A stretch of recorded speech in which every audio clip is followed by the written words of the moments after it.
सोच कर देखिए, एक ऐसा बच्चा जो 9 साल की एज तक स्कूल नहीं गया। जब पहली बार वो स्कूल गया तो स्कूल के टीचर्स और वहाँ के बच्चे उसे बेवकूफ समझने लगे क्योंकि वो उनकी लैंग्वेज ही नहीं समझता था। और फिर एक दिन सिर्फ 11 साल की एज में वो लद्दाख से दिल्ली आ गया, सिर्फ इसलिए ताकि वो किसी को बता सके कि उसमें कोई कमी नहीं है। आज वही बच्चा दुनिया भर में इनोवेशन, एजुकेशन और एनवायरनमेंट के लिए जाना जाता है। जी हाँ, मैं बात कर रहा हूँ सोनम वांगचुक जी के बारे में, जिन्हें रियल लाइफ रेंचो भी कहा जाता है। सोनम वांगचुक जी का जन्म 1 सितंबर 1966 को लद्दाख के एक विलेज अल्ची में हुआ था। उस समय उनके गांव में स्कूल नहीं था, इसलिए उनकी मां ने उन्हें घर पर ही पढ़ाया। 9 साल की उम्र में श्रीनगर के एक स्कूल में भेजा गया, पर प्रॉब्लम ये थी कि सोनम को सिर्फ लद्दाखी लैंग्वेज आता था और स्कूल में उर्दू और इंग्लिश में पढ़ाया जाता। क्लास में जब टीचर्स सोनम से कुछ पूछते तो वो सिर्फ चुप बैठे रहते थे और धीरे धीरे सभी लोगों ने ये मान लिया कि ये बच्चा इंटेलिजेंट नहीं है। सोनम वांगचुक जी ने एक इंटरव्यू में इस फेस को उनकी लाइफ का डार्केस्ट फेस कहा, लेकिन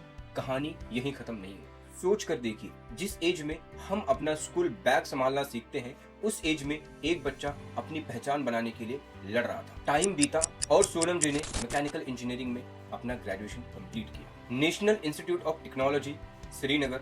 लेकिन इंजीनियरिंग उनका फाइनल डेस्टिनेशन नहीं था। उन्होंने देखा कि लद्दाख में तकरीबन 95% स्टूडेंट्स गवर्नमेंट एग्जाम में फेल हो रहे हैं। तभी उन्होंने एक बहुत ही इंपॉर्टेंट बात समझी, प्रॉब्लम स्टूडेंट्स में नहीं है, प्रॉब्लम एजुकेशन सिस्टम में है। और उनकी इसी सोच ने जन्म दिया सीमॉल को। सीमॉल यानी students educational and cultural movement of Ladakh, जिसे सोनम वांगचुक जी ने 1988 में अपने कुछ दोस्तों के साथ मिलकर शुरू की। सीमॉल में स्टूडेंट्स को सिर्फ बुक्स ही नहीं बल्कि लाइफ स्किल्स भी सिखाए जाते हैं। यहाँ स्टूडेंट्स सोलर एनर्जी से बिल्डिंग्स चलाना, फार्मिंग, इनोवेशन और लीडरशिप तक भी सीखते हैं। ईयर 2009 में राजकुमार हिरानी की फिल्म 3 इडियट्स रिलीज हुई। फिल्म का कैरेक्टर फुनसुक वांगडू लाखों लोगों का फेवरेट बन गया, लेकिन बहुत कम लोगों को यह पता होगा कि उस कैरेक्टर के जो इंस्पिरेशन थे वो थे सोनम वांगचुक जी।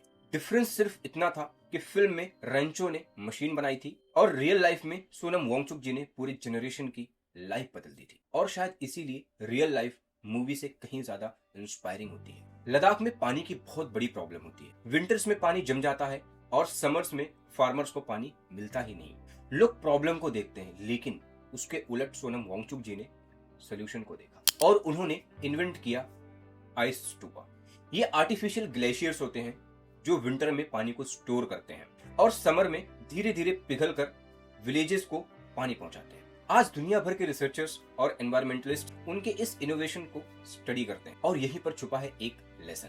सक्सेसफुल लोग प्रॉब्लम से भागते नहीं, उनके सॉल्यूशंस क्रिएट करते हैं। सोनम वांगचुक जी को उनके काम के लिए कई नेशनल और इंटरनेशनल अवार्ड्स भी मिले, लेकिन अगर आप सोनम वांगचुक जी को देखेंगे तो आपको ये पता चलेगा उनके लिए अवार्ड्स कभी गोल नहीं थे। उनका गोल था लद्दाख के लोगों की जिंदगी को बेहतर बनाना। आज के टाइम में बहुत से स्टूडेंट्स मार्क्स, फेल्योर्स और कंपैरिजन से परेशान रहते हैं। अगर सोनम वांगचुक जी को भी बचपन में वीक या एवरेज स्टूडेंट कहकर डिफाइन कर दिया जाता तो शायद दुनिया एक ग्रेट इनोवेटर खो देती। इसीलिए अगर आज आपको कोई अंडर एस्टिमेट करता है तो याद रखिए, सोनम वांगचुक 9 साल की एज तक स्कूल नहीं गए, उन्हें लैंग्वेज नहीं आती थी, लोग उन्हें समझ नहीं पाते थे, लेकिन उन्होंने खुद पर भरोसा नहीं छोड़ा। सोनम वांगचुक जी की कहानी हमें ये सिखाती है, आपकी शुरुआत आपका फ्यूचर डिसाइड नहीं करती है, बल्कि आपके डिसीजंस करते हैं। और हो सकता है आज जो स्टूडेंट्स ये वीडियो देख रहे हो, जिन्हें लगता है कि वो लाइफ में कुछ नहीं कर पाएंगे, कल दुनिया उन्हें भी किसी मूवी का हीरो बना दे।